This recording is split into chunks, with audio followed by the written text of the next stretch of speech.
everyone, Nikki here with Rusty Rose Pickens. Today I'm going to be working on this hall table, bureau, buffet, kind of depends on what you want to call it.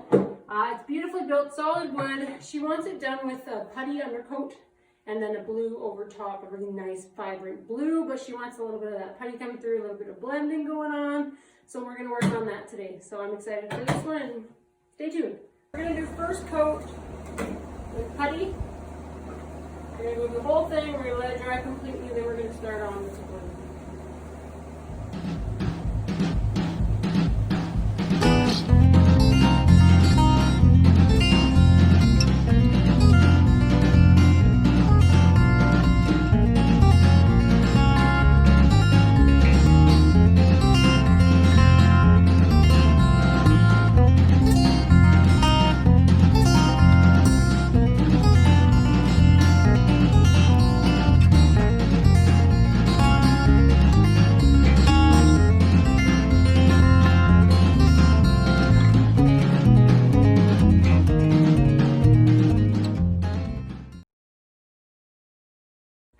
Okay guys, I'm back. We've let the putty dry completely, and now what we're going to do is go over it with the Renfrew blue. The customer really wants some of the putty coming through underneath, so I'm going to go over it with a wet rag as we go, and I'm going to wipe some of it off. So without further ado, let's get crack-a-lackin'.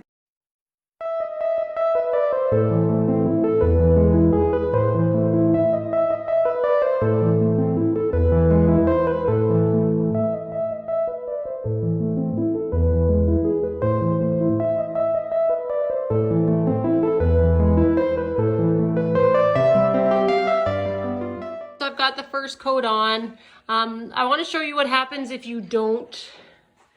First coat always looks streaky, so ignore that.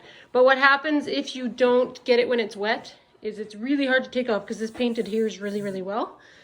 So you can see the difference. But I didn't want the top as busy. I want the top a little more solid, so that's okay. But for the base, you can see it kind of just looks messy right now and it looks really streaky, but the second coat of the blue, I'm going to level that out.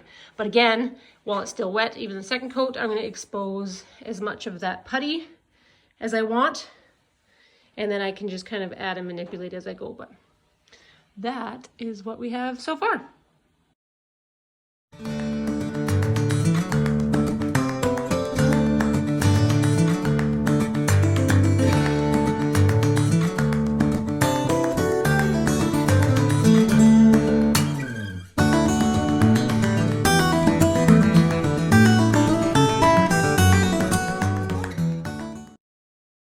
All right, so I've got second coat on, and I've done the same process, which is as I go, I'm kind of wiping along the edges and wiping it off.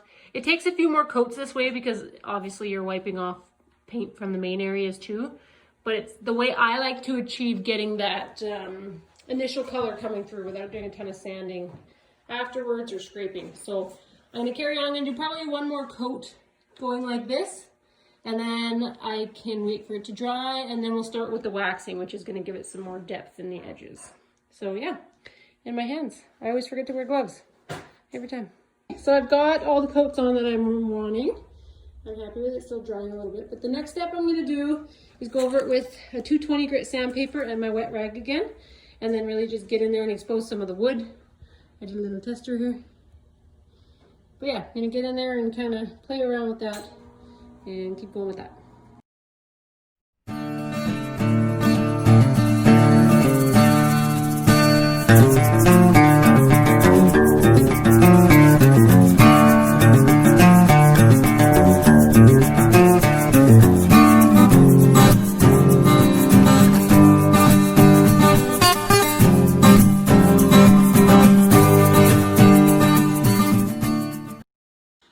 So I've gone over it with the sandpaper, exposed some of the wood grain, gone over it lightly around some parts so that I can expose the paint that's underneath, the putty color.